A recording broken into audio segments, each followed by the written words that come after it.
학교에 들어가지 않으면 공부를 할 수 없다는 생각은 최근에야 생겨난 신흥 사상에 지나지 않는다. 사람이 무언가를 배우려고 할 때 의지할 대상은 자기 자신뿐이므로 독학 외에 학문의 정도는 없었다. 일본 사회학자 가토 히데토시의 말입니다. 법학 공부를 제가 처음 시작할 때의 일이었습니다.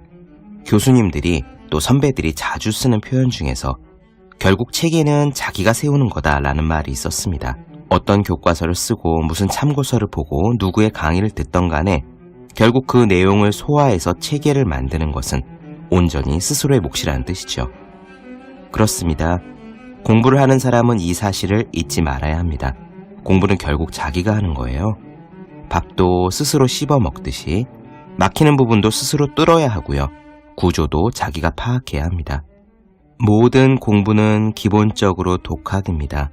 궁극적으로 모든 것을 혼자서 해내야 한다는 물러설 수 없는 책임감 같은 것이 없으면 결코 공부를 잘할 수 없어요. 이것은 일종의 삶을 대하는 방식이며 인생관이기도 합니다. 세상은 세상에 의지하는 사람이 아니라 자기 자신에게 의지하는 사람에게 의지하는 겁니다.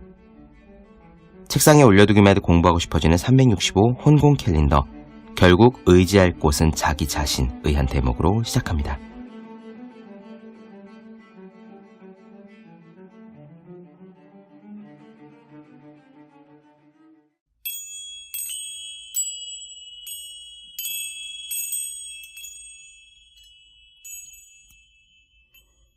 네, 안녕하세요. 본격 공부작업 팟캐스트 서울대는 어떻게 공부하는가 한지우입니다. 프레데리키 파브리티우스 한스 하기만의 뇌를 읽다. 오늘은 그 마지막 시간이 되겠습니다. 지금까지 뇌의 과학에 기반해서 집중력, 몰입, 창의성, 학습을 다뤄왔는데요. 이제 마지막 챕터로 다른 사람들로부터 신뢰를 얻는 법, 즉 관계에 대한 이야기를 하겠습니다. 이 챕터는 사실 우리가 어떤 조직의 리더가 되었다고 할 때 구성원들로부터 신뢰를 얻는 방법에 대한 조언으로 쓰여진 부분이에요. 하지만 제 생각에는 이것이 꼭 리더로서 신뢰를 얻는 법에 국한해서 읽을 필요가 없을 것 같습니다. 그냥 함께하는 사람들로부터 신뢰를 얻는 법, 우리가 리더건 아니건 간에 적용되는 방법으로 독해해도 아무 문제가 없어요. 저자들은 듣기 좋게도 5가지 규칙의 두 문자를 따서 스카프라는 단어로 정리를 했습니다. 스카프, SCARF지요. 여기서 나오는 영어 단어는 꼭 모르셔도 상관 전혀 없습니다. 스테터스, 지위, certainty, 확실성, autonomy, 자율권, relatedness, 관계감, fairness, 공정성입니다. 그래서 스카프예요. 이 5가지 스카프를 상대방에게 제공할 때 우리는 타인으로부터 신뢰를 얻을 수 있다고 저자가 말합니다. 굉장히 유용한 부분이에요. 여기서 흥미로운 부분이 하나 있어서 미리 언급드릴게요. 우리 뇌에는 고통을 감지하는 부분이 2개라고 합니다. 고통의 감각을 감지하는 부분이 있고요. 고통의 괴로움을 감지하는 부분이 있대요. 비슷한 말만 계속 나오니까 애매하시죠? 예를 들면 이렇습니다. 친한 친구와 다투다가 주먹이 나가서 한 대 때렸다고 합시다. 고통이 있어요. 근데 그 고통의 신체적 감각, 얼굴을 맞은 그 아픔을 느끼는 부위가 뇌에 있고요. 다른 한편으로 그 고통으로 인한 괴로움, 저 친구가 나를 때렸어. 쟤는 이제 친구도 아니야. 배신감을 느껴. 라는 괴로움을 느끼는 부위가 또 따로 있다는 겁니다. 저는 이 부분에서 붓다가 말한 2번째 화살을 떠올렸어요. 붓다가 그렇게 이야기했죠. 첫 번째 화살을 맞을지언정 2번째 화살을 맞지 마라. 첫 번째 화살은 친구가 나를 때린 겁니다. 상사가 나에게 막말을 한 거고요. 가족이 나에게 상처 주는 말을 한 겁니다. 그것을 들을 때 고통을 느껴요. 그런데 우리는 그 고통에서 끝나지 않고 그 고통을 곱씹으며 저 사람이 어떻게 나한테 이럴 수 있어? 라며 자꾸 괴로움을 되풀이해서 맛보죠. 이것이 2번째 화살입니다. 실제로 우리 뇌에서 고통을 인식하는 부위가 그렇게 나누어져 있다는 이야기가 아주 인상적이어서 간단한 내용이지만 짚고 넘어갈게요. 그럼 오늘 이야기 잘 들어보시기 바랍니다. 바로 시작하겠습니다.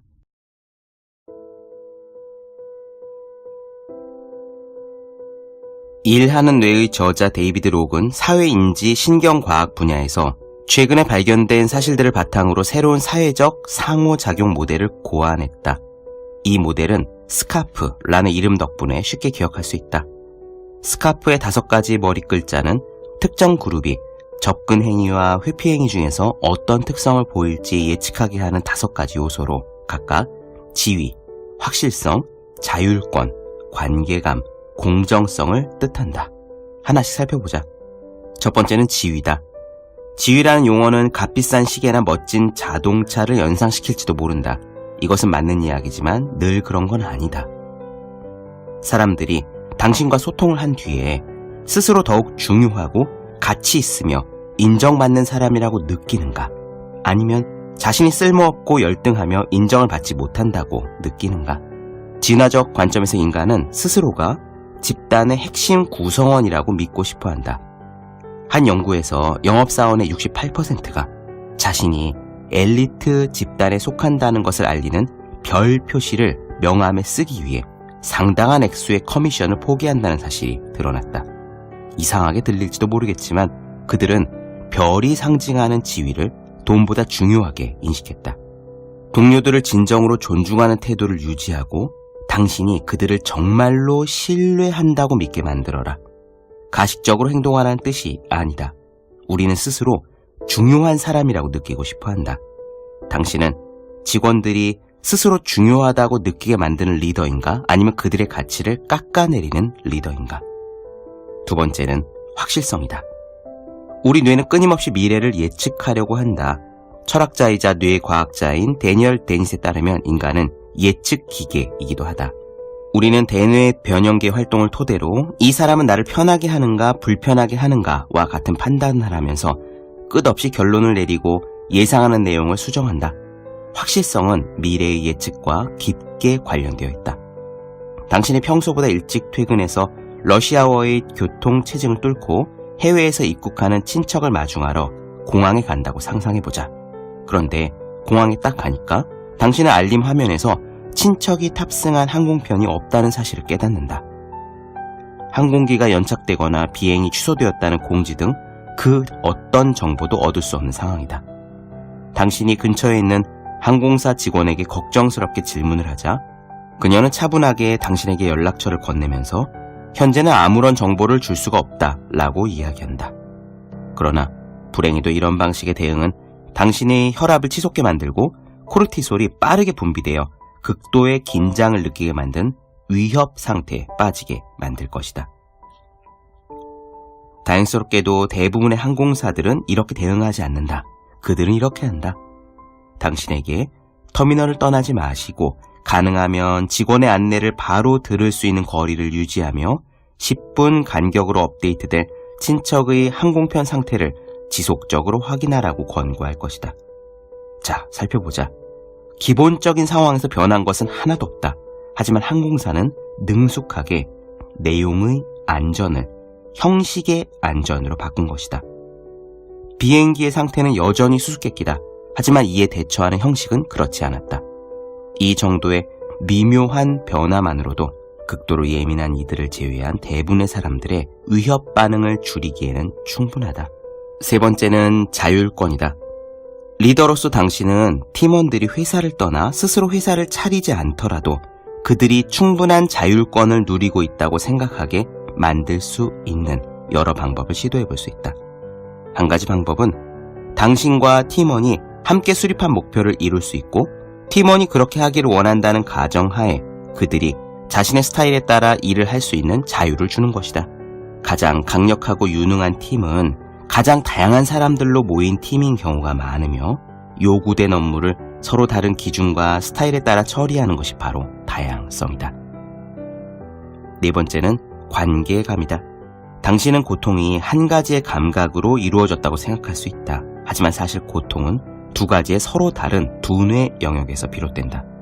뇌의 뒤쪽에 자리를 잡고 있는 체성 감각 피질과 후측 뇌 섬엽은 고통의 감각 측면을 탐지한다. 이와 동시에 배측 전대상 피질과 전측 뇌 섬엽은 고통의 괴로움 측면을 담당한다. 이로 인해 우리는 고통을 유쾌하지 않은 것이라고 느낀다. 놀라운 점은 신체적 고통과 사회적 고통에 대한 두뇌의 반응이 거의 동일하다는 거다. 실제로 우리 삶에서 가장 고통스러운 경험 중에는 사랑하는 사람의 죽음이나 이별, 호감을 느끼는 사람이나 그룹으로부터의 거절 등과 같이 사회적인 성격을 띠는 것들이 일정 부분을 차지한다. 또 한 가지 놀라운 점은 아스피린 같은 진통제가 신체적인 고통을 완화시키는 것과 마찬가지로 사회적인 고통도 경감시키는 효과를 지닌다는 것이다. 관계감을 향한 우리의 욕구나 배척에 대한 반응은 우리 조상들이 작은 무리를 지어 생활하던 선사시대를 떠올리게 한다. 그 시대에 무리에서 쫓겨나는 것은 사형 선고를 받는 것과 다를 바가 없었다. 이런 배경으로 우리는 현재까지도 배척당하는 상황, 왕따당하는 상황을 위협으로 인식한다. 사회적 유대관계의 단절은 우울증과 불안감의 가장 큰 위험 요소다. 타인과 얼마나 건강한 관계를 유지하는가의 문제는 우리가 얼마나 오랫동안 살 수 있는가를 결정하는 주 요인이다. 당신이 그룹 구성원과 더 끈끈한 관계를 맺고 싶다면 시간을 투자해야 된다. 당신은 함께 일하는 사람들의 가족 상황을 알고 있는가? 새로운 팀원이 합류할 때 그들을 포용할 수 있는 분위기를 조성하는가? 아니면 베테랑과 신입 직원들 사이에 어떤 장벽이 존재하는가? 마지막 다섯째, 공정성이다. 당신이 아무도 없는 거리에서 떨어진 $5 지폐를 본다면 그것을 줍겠는가? 우리들 대부분은 그럴 거다. 그런데 방금 복권 1등에 당첨된 가까운 친척이 우리에게 $5를 준다고 하면 대부분의 사람들은 이를 거절할 거다. 어떤 차이가 있을까? 차이점은 공정성이 있다. 대부분의 사람들은 불공정한 합의를 하느니 차라리 아무것도 얻지 않는 편을 택한다. 공정성의 열쇠는 인식이다.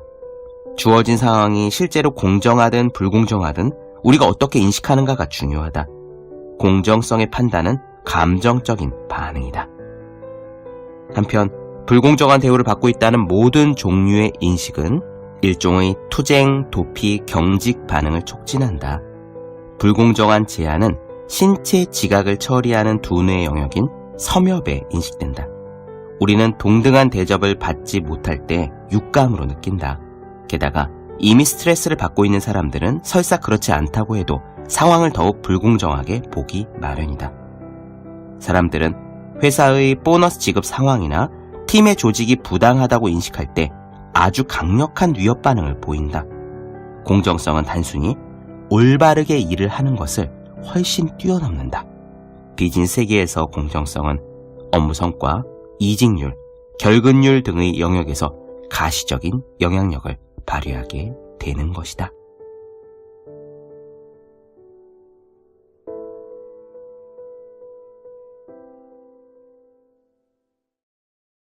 네, 본격 공부작업 팟캐스트 서울대는 어떻게 공부하는가? 뇌를 읽다 지금까지 나눠드렸습니다.